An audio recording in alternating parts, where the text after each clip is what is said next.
The American public has more and more been saving in a way that is tax deferred. Well, that does not mean that it is tax free. That means that you have kicked the can down the road of when to pay the taxes, and the IRS never is going to forget that. Peter, good to see you. This topic is so important to so many people. Social Security is in trouble. We have 4 tips to maximize your benefit. By 2034, it's projected that Social Security will only be able to pay about 78% of scheduled benefits if no changes are made to the system, which is why we need to start preparing for those changes now. 30% of people claim as soon as they're eligible, they're concerned that Social Security will run out. So first question is, do you see Social Security running out anytime soon? Well, the Social Security Administration Trust Fund has an annual report, and that report last year not only brought this a little closer, but reduced the benefits even further. This is a train that has been heading at us for quite some time. You could see the headlight coming at you in the tunnel, and they have not done anything to avert this crisis, and it will be a crisis for the American retired public if Social Security benefits are reduced. Now, that doesn't mean it's going away. That doesn't mean that you won't have Social Security, but it will become a pay-as-you-go system, and so we do need to look at the potential solutions. And unfortunately for the American public that relies on Social Security, the government likes to continue to kick the can down the road on actually addressing issues, and the further they kick it down the road, the worse the potential solutions become. The least favorable solutions become the only solutions that we have left. Mm-hmm. So I wish that they would be proactive about this, but it doesn't look like that's going to be the case. As with government, they're going to wait till 12:01 after the day that things come to a head and come to some kumbaya moment where they say, oh, we all finally agreed on a way to save the system, but it's going to be the detriment of the American public. Okay, so now let's get into those tips. Claiming as soon as you're eligible means a lifetime of reduced benefits, which is why our first tip is to maximize when you claim Social Security. Explain why waiting is often the best financial decision. Well, if you claim early, right, that reduces your benefit not just for 1 month or 1 year, but for your lifetime into the future. This is decades of monthly payments that have been reduced. And then if the Social Security system does have to reduce benefits across the board, not just for you specifically, then those benefits are further reduced. So if you claim it at 62 rather than full retirement age, you've already reduced your benefit by about 75% of what it could have been had you waited till full retirement age.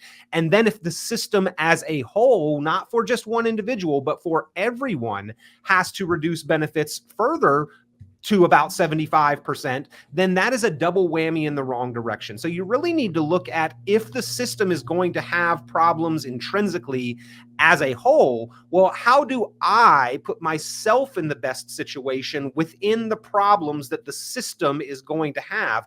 And that is often by waiting and delaying.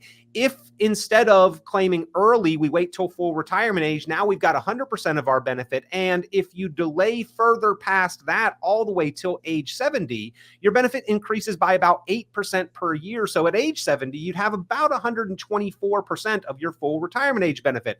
Then if Social Security as a whole, as a system, does have to face reductions, your benefit would be reduced back to approximately what your full retirement age benefit would have been anyway. So it's not across the board for everyone that waiting all the way until 70 is the best solution. If you run the numbers in the online tools and calculators, usually that's what they say is that, hey, you wait until 70. That's going to give you the maximum lifetime benefit because the break-even point is within average life expectancy. But you've got to factor that into your total financial picture. You've got to coordinate that with withdrawals that you may be making from personal assets, because if you've got an emergency or an additional expense, you can't reach into Social Security and pull out extra dollars. Or if you pass away early, the rest of your Social Security does not pass on generationally to children or next generation beneficiaries. That's what your personal assets do.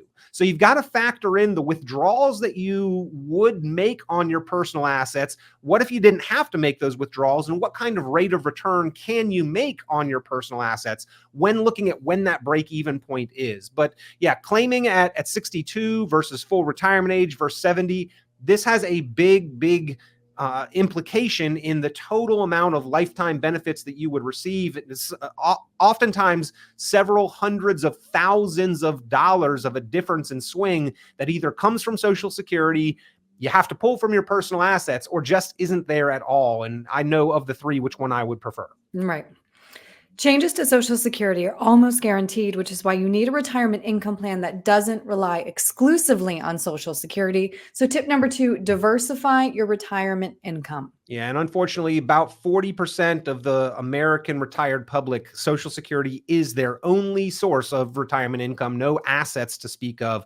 We need to do a better job in being proactive and working and saving. Yes, we've got this system that is designed to prevent poverty in the senior population, but it really just keeps you floating just above the poverty line, if that even anymore. And so we've got to do a better job of diversifying and getting some saving and investing done so that the American retired public has something besides Social Security to fall back on, something besides this system that is designed as a mandatory kind of forced compulsory insurance plan for seniors. We've got to do above and beyond that and get something going, use those IRAs, use those 401ks, use those opportunities to budget and to make sure that every paycheck along the way, we are investing and paying ourselves for retirement security and support. Mm-hmm. So speaking of income, tip number 3, work now to create tax-free income in retirement. Yeah, it's a lot easier to pay a bill while you have a paycheck to pay it with, rather than it is to figure out how to pay that bill out of the finite amount of money you have the day after you retire. And so for the last generation, for about 40 years, really since ERISA in the 1970s, the American public has more and more been saving in a way that is tax deferred. Well, that does not mean that it is tax-free. That means that you have kicked the can down the road of when to pay the taxes, and the IRS never is going to forget that. And so when we retire with those 401ks and those IRAs and those tax deferred accounts, that's when the bill comes due, when we start making withdrawals, or when the IRS begins to force us to take income from those accounts. They want to collect and will collect those deferred tax dollars, those deferred tax bills. So if we've got that nest egg for us when we retire and then start making withdrawals, it's not what we have there, it's what we get to keep out of it, what we get to spend from it. And taxes are generally the biggest bill standing between what we have and what we get to keep and spend. And so planning along the way to be tax efficient is vitally important. And being efficient with taxes, Erin, is as effective as shooting for higher returns, but generally with far less risk involved. So we really need to do a good job in being proactive in planning and preparing for taxes, because I think that one of the changes that they'll probably end up proposing and enacting with Social Security is Social Security used to be 100% completely tax-free. And in 1983, under the Reagan administration, they put a tier of income in that up to 50% of your Social Security is going to be taxable if you make over this amount of income. And then in 1993, under the Clinton administration, they put in a second tier where if you make over this amount, 85% of your Social Security income is included in your taxable income. At some point in time, they're going to put another tier in that says 100% of your Social Security is going to be taxable. And the 50% one I could understand, because the employer portion you never personally paid tax on. Your employer matches your contributions into Social Security. And so you paid tax on yours, but the employer didn't. So the 50% sort of was hey, let's tax that other half. But at a certain point in time, they're going to say changes are needed for saving and fixing this system. And I think they'll put in another tier of taxability. I think they will probably raise the full retirement age and maybe make it so that 62 isn't the age that you can claim early. Maybe that moves up as well. And I also think that they'll lift the cap at a certain point in time. Somebody making $168,600 in 2024, that's when they stop paying into Social Security. So somebody making that much pays in on 100%, whereas somebody making $16 million only pays in on 1% of their income. At some point in time, they're probably going to address that as well. And, you know, some solutions are better than others, I think, with Social Security, but the longer they delay addressing any of them, the more they have to sort of consider everything that's on the table approach to these solutions, and the least favorable they become. Mm-hmm. And so let's just circle back. Even though you've said this already, you really need to be concerned more about the taxes that you're going to be paying overall in retirement than the fiscal health of Social Security. So you need to have a plan for taxes. Yeah, absolutely. And the taxes on Social Security itself is one thing, but for the proactive saving and investing American public who has decided that they are not going to completely rely on just Social Security to support them in retirement, because, by the way, Social Security doesn't provide for most people's true lifestyle expenses. So we need to have that. But for those people, being as efficient as possible with taxation is going to be critical and key to keeping as much of our money and having that lifestyle as confident as possible, and having not only that income plan in place, but some discretionary growth assets in place. Yes, being tax efficient with both of those, but the income plan, Social Security, plus pensions, plus a distribution plan from the investments, plus some growth assets over here, that sets the foundation. And then the growth assets fill in the cracks over time. So we need both sides of that to be as efficient as possible. And yes, we need to be as tax efficient as possible as well.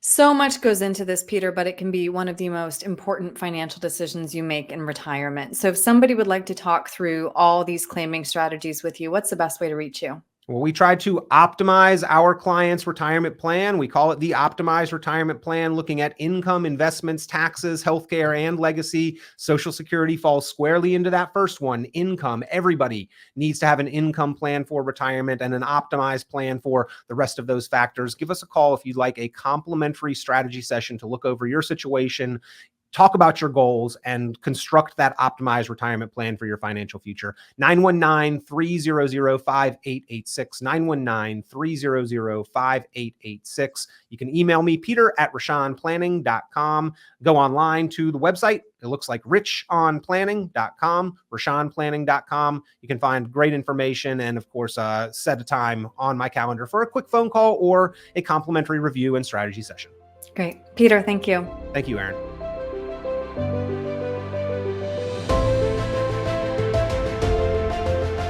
Hey folks, Peter Richon here with Richon Planning. So glad that you are enjoying the podcast, Planning Matters Radio. You know, one of the tools that we've put out there that people really seem to appreciate and really are finding of value is at 919retired.com. It is your retirement tax bill calculator. If you've got any kind of retirement account, your tax deferred, 401k or IRA, this is the website, this is the resource where you can go, you can plug in your own numbers, your information, you can slide the tool calculator up and down for your tax rate or your amount of savings and see what your tax bill is likely to be if you default and defer to the IRS's plan versus what you could potentially bring that tax bill down to. A lot of times it is a very significant savings. So if you have not yet, go to the website 919retired.com, run your numbers on the retirement tax bill calculator.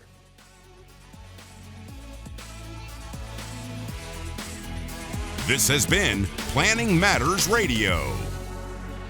The content of this radio show is provided for informational purposes only and is not a solicitation or recommendation of any investment strategy. You are encouraged to seek investment, tax, or legal advice from an independent professional advisor. Any investments and/or investment strategies mentioned involve risk, including the possible loss of principal. Advisory services offered through Brookstone Capital Management, a registered investment advisor. Fiduciary duty extends solely to investment advisory advice and does not extend to other activities such as insurance or broker-dealer services. Advisory clients are charged a quarterly fee for assets under management management, while insurance products pay a commission, which may result in a conflict of interest regarding compensation. Peter Richon and Richon Planning are not affiliated with nor endorsed by the Social Security Administration or any other government agency.